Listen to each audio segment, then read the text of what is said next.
Buenas tardes. En primer lugar, para evitar algún problema con las preguntas de la aplicación, sí, los escorpiones se comen sin el aguijón.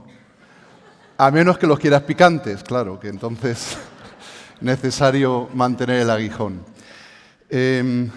Carmen y yo, durante estos últimos meses, hemos intentado ponernos de acuerdo para no repetirnos, para esta conferencia compartida, esta ponencia compartida no fuera tampoco demasiado repetitiva o aburrida para vosotros.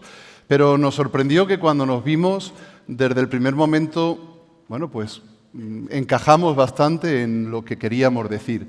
Como habéis visto y oído, Carmen ha presentado especialmente los rasgos de una escuela que humaniza y los rasgos de una escuela que es necesaria para hacernos más humanos y mejores personas. Esa escuela del futuro que estamos queriendo soñar y que queremos descubrir y que queremos hacerla nuestra también, queremos hacerla presente, nos damos cuenta de que es una escuela que está enmarcada en un montón de espacios efímeros, transitorios, que a veces nos hacen dudar y descalabrarnos en este intento de construir una escuela futura. Y además nosotros no tenemos ninguna bola de cristal. Tampoco podemos convertir ni este congreso ni estas ponencias en un planteamiento esotérico que nos impida realmente poner los pies sobre la tierra, como nos decían hace un rato, y creer realmente en aquello que estamos construyendo. Por lo tanto, todas nuestras preguntas sobre ese futuro de la escuela, sobre nuestro propio futuro como educadores, como maestros, cómo será, pues lo único que podemos hacer es encuadrarlos en estos rasgos que estamos viendo y que Carmen y yo hemos querido presentaros de esta forma. Yo me voy a centrar más en los rasgos que suponen las claves evangélicas del siglo XXI para una escuela católica y una escuela cristiana. ¿Cuáles son los rasgos en los que nosotros como maestros y como educadores nos tenemos que seguir sintiendo vivos y parte de un proyecto que nos supera y nos desborda? Y en todos esos rasgos evangélicos, saber, por supuesto, que tenemos que tener siempre una doble mirada. La mirada al frente, al futuro, a lo que queremos construir, pero también la mirada hacia lo que pisamos, hacia aquello en donde estamos poniendo nuestros pies para que sea una pisada firme. El primer rasgo que les invito a reflexionar es que debemos ser una escuela más transparente y permeable. En los últimos años hemos trabajado mucho y creo que hemos conseguido bastante para conseguir ser escuelas en red.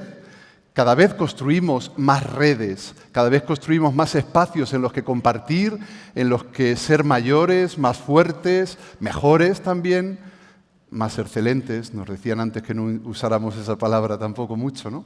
Pero hemos estado construyendo esto y seguimos construyéndolo todavía.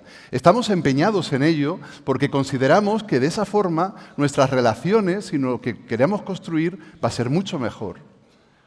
Pero debemos poner también un esfuerzo, especialmente en la escuela católica, para ser una escuela transparente. Transparente en nuestras opciones, transparente en lo que nosotros vivimos, en los valores con los que nos identificamos. Y más que transparente, además, permeable. Ahí nos cuesta un poquito más, porque nos cuesta mucho y ahí sentimos que a veces se nos meten demasiado, ¿no? Queremos ser transparentes, queremos ser permeables, pero que no se meta nadie, ¿no? Que no se metan los padres, que no se metan los políticos, que no se meta nadie en lo que nosotros creemos que tenemos que construir. Si somos permeables, debemos ser algo más, metapermeables. Es decir, metapermeables significa conseguir, o al menos intentarlo, que aquella mirada que tenemos sobre el mundo nos cambie a nosotros. Que la mirada con la que miramos el mundo y con la que miramos la educación y con la que miramos a nuestros alumnos nos cambia a nosotros. Y de ese modo, esa permeabilidad de la escuela conseguirá en nosotros, en nuestras instituciones, en nuestros colegios, conseguirá que realmente se vea lo que somos. Les cuento una anécdota que me pasó no hace mucho. Estaba tomando un avión, un gran avión, un Boeing 777, enorme, estos que hay que pasar por pasarela, al avión, y bueno, pues después de sentarme, el avión despega, y al poquito de despegar, estábamos casi durmiendo porque es de estos vuelos nocturnos, se oye a un niño pequeño, muy pequeñito, 4 o 5 años, empezar a dar voces a su mamá. A voces. Tenía en su mano el folletito este de los aviones, de las salidas de emergencia y todo esto, ¿no? Supongo que la mayoría habráis cogido algún vuelo alguna vez, ¿no? Bueno, pues este folletito lo tenía en la mano y no hacía más que decir, a voces, a mí por lo menos me espabiló, me despertó, supongo que al resto también, no hacía más que decir, Mom, look a plane, look, Mom, a plane. Allí todos mirábamos asombrados, ¿no? Aquel niño que aún dentro del avión no sabía reconocerlo, que se entusiasmaba por poder ver un avión dibujado, pero no era capaz de reconocerlo donde estaba. A veces, nuestra falta de transparencia provoca estos monstruos. Provoca monstruos en los que, desde dentro, no somos capaces de reconocer aquello que vivimos. Esto va muy deprisa, pero creo que lo han dicho ya todos los que han estado aquí, ¿verdad? No lo había visto hasta ahora. No quería verlo. En segundo lugar, necesitamos una escuela neosolidaria. Fijaos, yo creo que la solidaridad es una de las cosas que más ha arraigado en nuestros centros educativos, en nuestras escuelas, en lo que somos. ¿Qué alumno, qué padre de alumno, qué profesor no sabe decir cuál es el último proyecto solidario que hemos propuesto en nuestra escuela? ¿Cuál es el último lugar a donde hemos ayudado? Todos somos capaces porque somos machacantes en ese sentido, para bien, ¿no? Evidentemente. Y ahí necesitamos algo más. Porque a veces esta solidaridad es irreal. A veces lo único que hacemos son campañas alfileres que no arañan más que la realidad que está a su alrededor, pero no conseguimos algo más. Creo que de esto se ha hablado ya bastante y por eso tampoco voy a insistir mucho, porque especialmente el profesor Díaz Salazar nos ha dicho con insistencia la necesidad de que seamos una escuela que se comprometa por la lucha por la justicia, por la igualdad, por la ecología, que se comprometa por las causas reales. Eso no nos va a dar dinero, no nos va a dar mucho más de lo que tenemos ahora, pero nos va a dar proyección de futuro. Y por eso esa escuela neosolidaria la necesitamos. Necesitamos implicarnos en esos objetivos por el desarrollo, por la ecología, por la justicia, en los que estamos solo de pasada o tangencialmente. En tercer lugar, una escuela virtuosa y socializadora. Una escuela virtuosa significa una escuela que no se queda solo en los valores. Una escuela que sabe asumir su fracaso y sabe asumir el fracaso de esa educación para la vida, para la libertad o para lo que queramos emplearla, que al final se da cuenta de que ese futuro pues, solo nos da fracaso. Como decía un gran maestro, me vais a perdonar lo atrevido de la fuente que voy a usar, pero como decía el maestro Yoda, un gran maestro, bueno, grande de... Como decía el maestro Yoda, el mejor maestro el fracaso es. Y, como digo, a pesar de lo atrevido de la fuente, creo que nos devuelve algo importante, que tenemos que volver a usar y a utilizar en nuestra escuela. No tanto educar en valores eternos, atrevernos a educar también en las virtudes, porque las virtudes son el presente de los valores.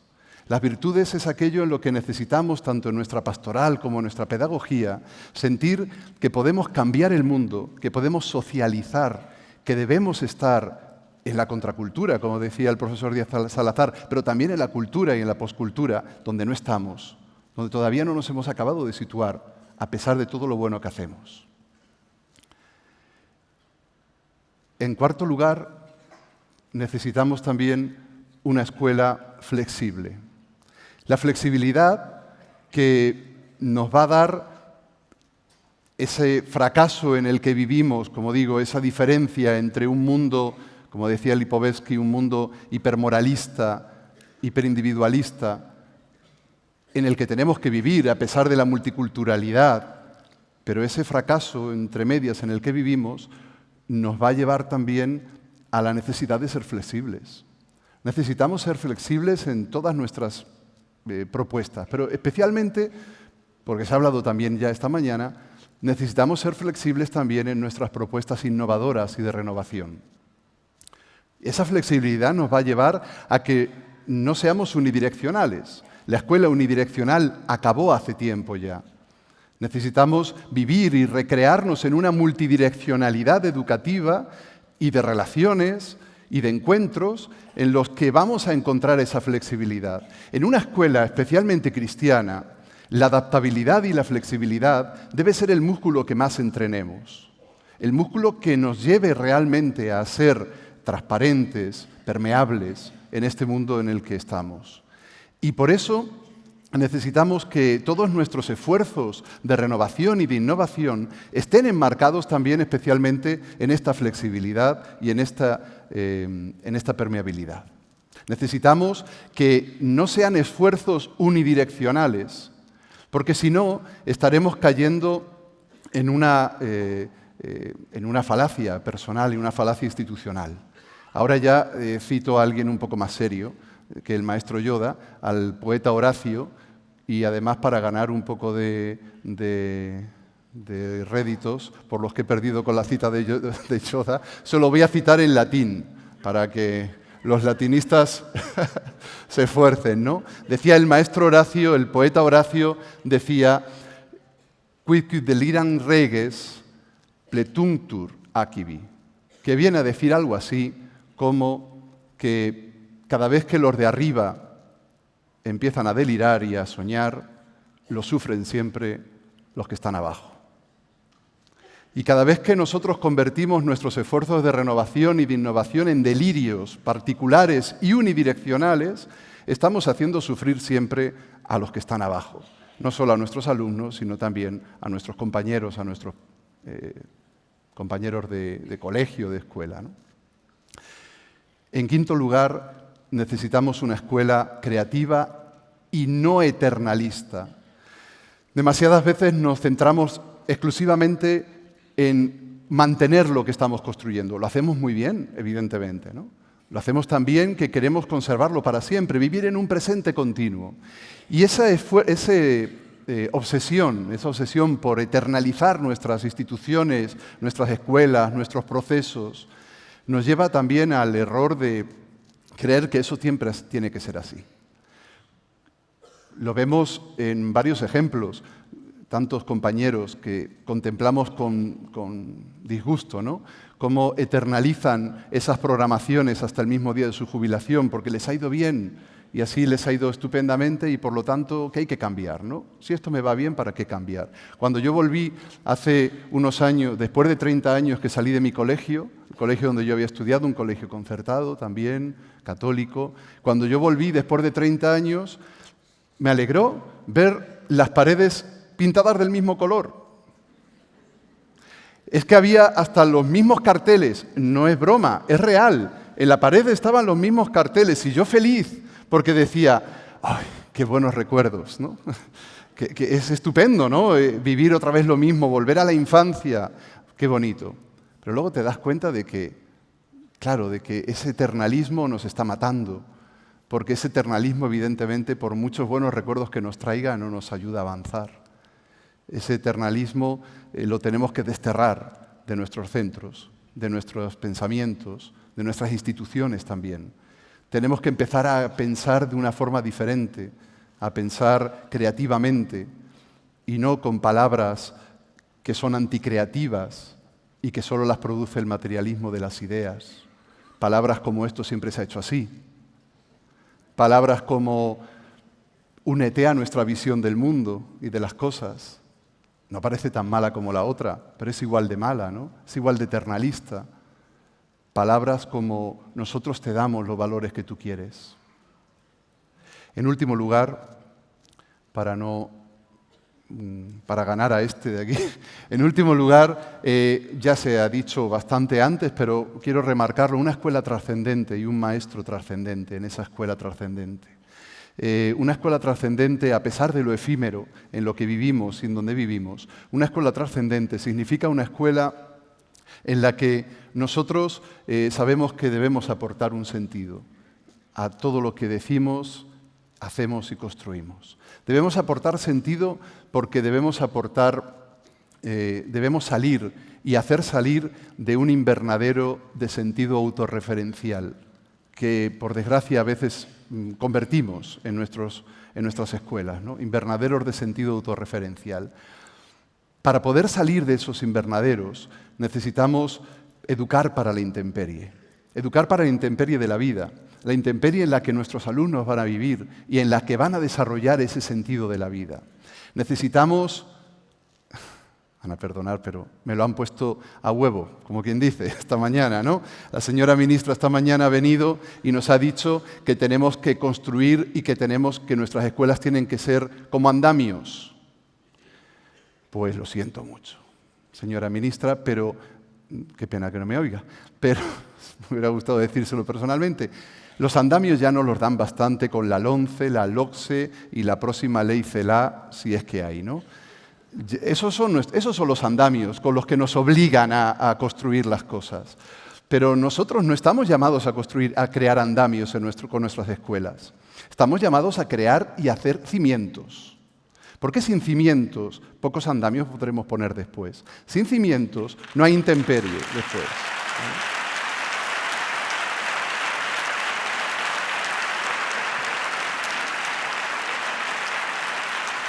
Y es que esto sigue corriendo, ¿eh?